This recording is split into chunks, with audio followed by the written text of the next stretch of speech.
Mineirão, Belo Horizonte, fevereiro de 2004. Arquibancadas cheias. O clássico entre Atlético Mineiro e Cruzeiro na primeira fase do Campeonato Mineiro. O tipo de jogo que para a cidade, para a vida das famílias, para o batimento cardíaco de todo mundo que tem uma das duas camisas no armário. No time do Cruzeiro, um centroavante de 1,83 metros, 29 anos, que a maioria da torcida do Galo conhecia como ídolo, que havia marcado 139 gols com a camisa do Atlético, que havia carregado aquele time nas costas no Brasileirão de 1999, que a torcida atleticana havia amado como poucos. Agora estava do outro lado. Ele marcou o primeiro gol. Depois marcou o segundo. E então fez o que ficaria para sempre gravado na memória da torcida alvinegra. Virou para as arquibancadas do Atlético, fez o símbolo da organizada rival e exibiu a camisa da máfia azul. O Mineirão explodiu de vaias. Esse homem se chama Guilherme. E essa cena não é o começo da história, é o meio. O lugar mais difícil de entender sem saber tudo que veio antes. A pergunta que fica é: como o maior artilheiro do Atlético Mineiro de toda uma geração chegou ao ponto de mandar a torcida se calar no Mineirão? E o que aconteceu com ele depois disso? Essa é uma das histórias de futebol mais complexas que Minas Gerais já viveu. Não é uma história de vilão. É uma história de um homem que teve tudo, perdeu tudo, ganhou tudo de volta, e ainda hoje carrega uma conta que talvez nunca feche completamente. Porque antes da comemoração que dividiu Belo Horizonte, Guilherme foi a maior promessa do futebol que o Atlético Mineiro teve em décadas. 28 gols num único Brasileirão. Artilheiro do Brasil. Dupla histórica com Marques. A final contra o Corinthians com 80 mil pessoas no Mineirão. E antes de tudo isso, havia um pai caminhoneiro, um menino de Marília que dormia dentro do caminhão durante as viagens pelo interior de São Paulo, e um técnico chamado Tele Santana que bateu o olho no garoto e disse: "Esse aí é diferente." Essa história começa muito antes do gesto no Mineirão, e termina num lugar que você não esperava. Marília, interior de São Paulo, a 443 quilômetros da capital. Cidade de médio porte no centro-oeste paulista, conhecida no futebol como terra de jogadores que formam no clube local, o Marília Atlético Clube, e de lá saltam para o mundo. Guilherme de Cássio Alves nasceu em 8 de maio de 1974 em Marília. Cresceu sem a presença da mãe, que se separou do pai quando ele ainda era criança. Quem ficou foi Nilson Guzmão, o pai caminhoneiro, que fazia rotas pelo interior do Brasil levando carga de um ponto ao outro do país. E Guilherme adorava aquilo. Nas férias escolares, o menino esperava ansiosamente para viajar junto com o pai no caminhão. Uma das viagens mais marcantes da infância foi a rota entre o Maranhão e São Paulo, 2 estados inteiros vistos pela janela de um caminhão, horas de estrada, conversas no meio do nada, o Brasil passando pelo vidro. Mas ao lado das viagens com o pai, havia uma outra linguagem que Guilherme desenvolvia: o futebol. Aos 9 anos já vestia a camisa 9 do infantil do Marília. O número 9, a camisa do centroavante. Como se já soubesse, naquela idade, qual era o papel que o futebol tinha reservado para ele. Em 1992, aos 18 anos, estreou profissionalmente pelo Marília. No Paulistão de 1993, foi o artilheiro do time com 10 gols. Um centroavante jovem, de 1,83 metros, com faro de gol e presença física acima da média para a idade. O homem que iria mudar a vida dele estava sentado nas arquibancadas. Mas o que aconteceu depois, ninguém esperava. Tele Santana, um dos maiores técnicos da história do futebol brasileiro, o homem que havia comandado a seleção de 1982, o time que o Brasil inteiro amou mesmo sem ganhar a Copa do Mundo. O homem que havia feito o São Paulo bicampeão mundial consecutivo em 1992 e 1993. Um técnico que não precisava procurar jogador. Os jogadores chegavam até ele. E Tele Santana foi até Guilherme. Impressionado com as atuações no Paulistão de 1993, Tele recomendou a contratação do jovem de Marília ao São Paulo. E o clube do Morumbi foi buscar o menino que vendia gols no interior de São Paulo. Guilherme chegou ao São Paulo em julho de 1993. Tinha 19 anos. E logo no primeiro ano, Viveu algo que a maioria dos jogadores brasileiros nunca vai experimentar na carreira. Ganhou a Copa Libertadores da América e o Mundial Interclubes. Campeão do mundo aos 19 anos. Com Tele Santana, num dos elencos mais talentosos que o São Paulo já montou. Com Cafu, Raí, Miller, Pintado, Leonardo. O garoto de Marília estava no auge do futebol mundial antes de completar 20 anos. Mas o futebol não deixa ninguém parado por muito tempo. Em 1995, com a saída de Tele Santana do São Paulo, Guilherme também foi para a Espanha, para o Rayo Vallecano, clube do bairro operário de Vallecas, em Madrid. 3 anos de Espanha, 37 gols pelo Rayo, e um dia que entrou para a história do clube de Vallecas de um jeito que poucos resultados conseguem. 21 de janeiro de 1996. O Rayo Vallecano jogou no Santiago Bernabéu contra o Real Madrid e ganhou por 2-1. Os 2 gols do Rayo foram marcados pelo brasileiro Guilherme. Me acuerdo de aquele dia em que ganhamos em El Bernabéu, disse Guilherme anos depois. Hicimos em bloco um grande partido. Esse dia me ha deixado marcado. Aquela vitória custou o emprego do técnico Jorge Valdano no Real Madrid. E Guilherme guarda até hoje a camisa que usou naquela partida.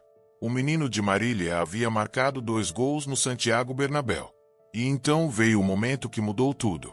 1998, Guilherme voltou ao Brasil pelo Grêmio, depois pelo Vasco da Gama. No Vasco, dividiu o vestiário com Edmundo, Viola e Donizete, um time de estrelas em que o espaço era disputado palmo a palmo. Sem espaço regular, e ainda em 1999, transferiu-se para o Atlético Mineiro. E foi em Belo Horizonte que Guilherme encontrou o que o futebol guarda para poucos: o lugar certo, na hora certa, com as pessoas certas. O Atlético Mineiro de 1999 tinha uma combinação em comum: um elenco guerreiro, uma torcida apaixonada, e um centroavante que havia marcado gols no Bernabéu e estava com fome de mostrar que merecia mais destaque no Brasil. Guilherme formou dupla com Marques, e o que nasceu dali foi uma das parcerias de ataque mais eficientes que o Campeonato Brasileiro viu naquela virada de milênio. Marques abria espaço, Guilherme matava. No Brasileirão de 1999, Guilherme marcou 28 gols em 27 partidas, 16 na fase classificatória e 12 nos mata-matas. Uma média de mais de 1 gol por jogo num campeonato inteiro, de pontapé inicial à final. E que final! O Atlético Mineiro eliminou o Cruzeiro nas quartas de final. Depois o Vitória na semifinal. E foi para a decisão contra o Corinthians do Parque São Jorge. Quase 80 mil pessoas no Mineirão para o primeiro jogo. Guilherme marcou 3 gols na vitória por 3-2, incluindo um com apenas 15 segundos de bola rolando. 15 segundos. O Mineirão foi ao delírio. O Atlético acabou vice-campeão, superado pelo Corinthians no critério de desempate.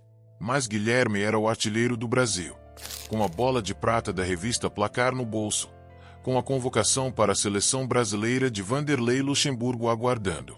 A partir do momento que você se torna jogador profissional, o maior sonho é chegar na seleção, disse Guilherme. Essa foi o ápice da minha carreira. O centroavante de Marília havia chegado lá.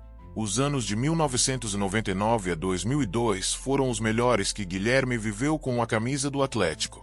Em 205 jogos com a camisa alvinegra, o atacante fez 139 gols, 7 graus maior artilheiro da história do clube. Campeão mineiro em 2000. Convocado para a seleção brasileira, atuou na Copa América de 2001 com um gol marcado em 4 jogos. E em 2000, o Vasco da Gama, clube pelo qual havia passado antes do Atlético, foi ao Mundial de Clubes da FIFA no Brasil. Guilherme estava lá, mas agora com a camisa do Galo, que havia se classificado pela campanha de 1999. Nos grupos, o Atlético enfrentou o Real Madrid de Figo, Raul e Roberto Carlos.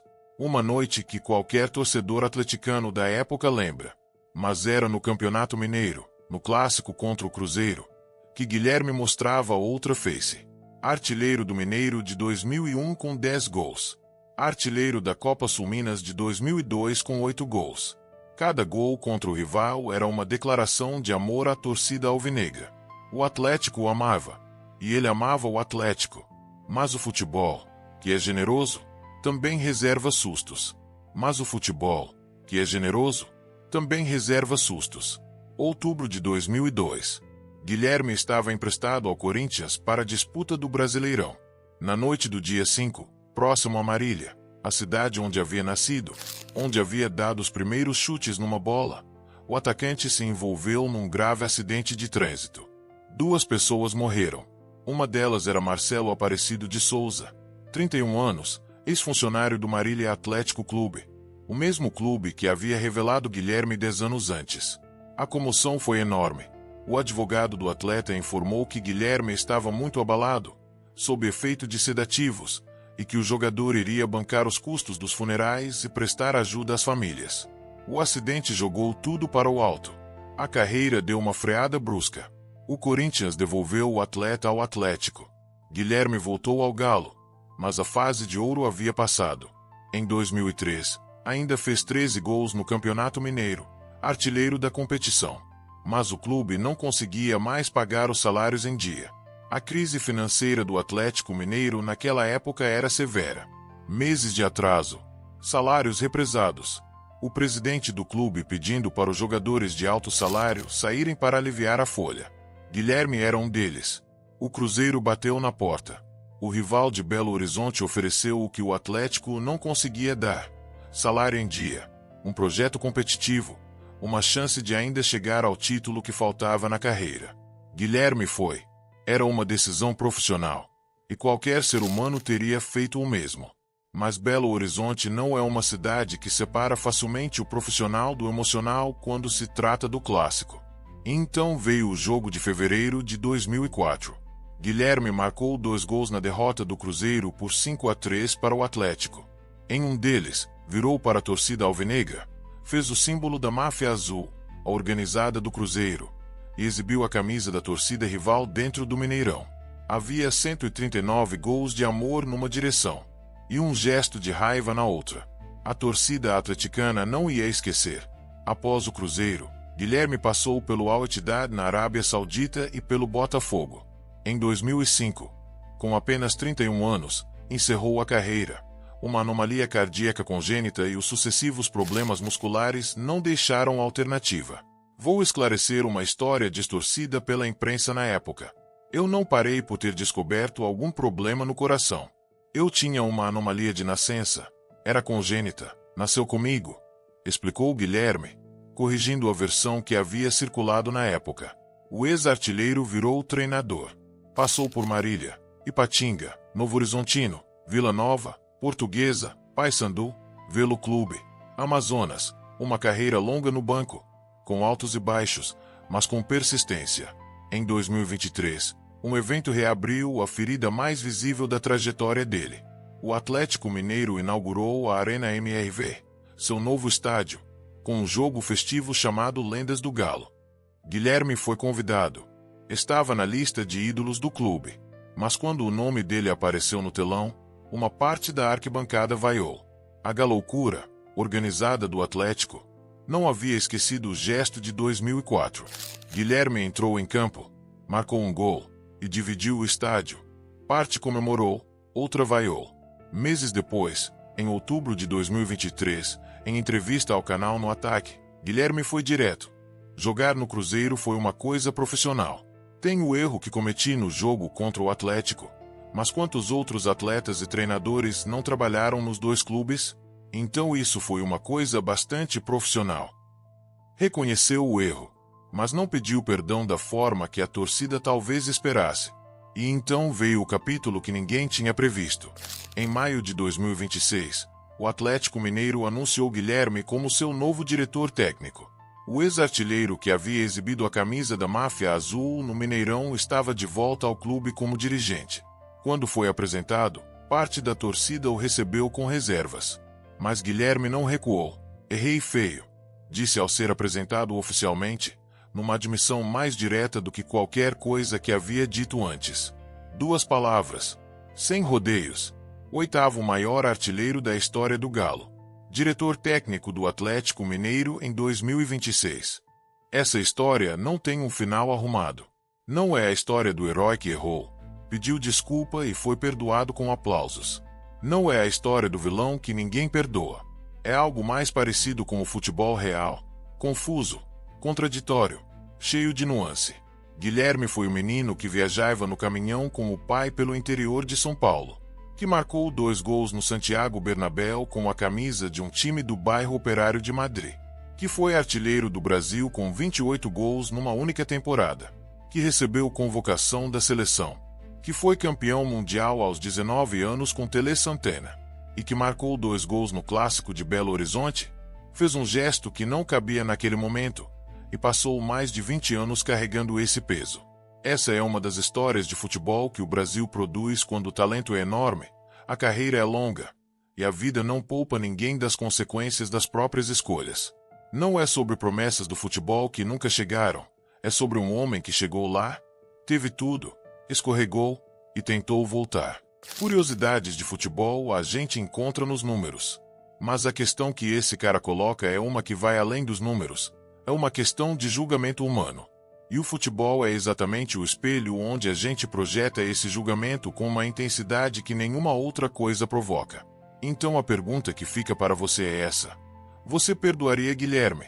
Os 139 gols com a camisa do Galo não pagam o gesto de 2004? Deixa nos comentários. Essa é uma discussão que vai esquentar, e queremos ler cada opinião.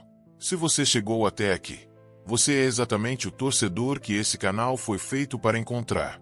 Dá o like, se inscreve no canal e ativa o sininho. Até o próximo vídeo.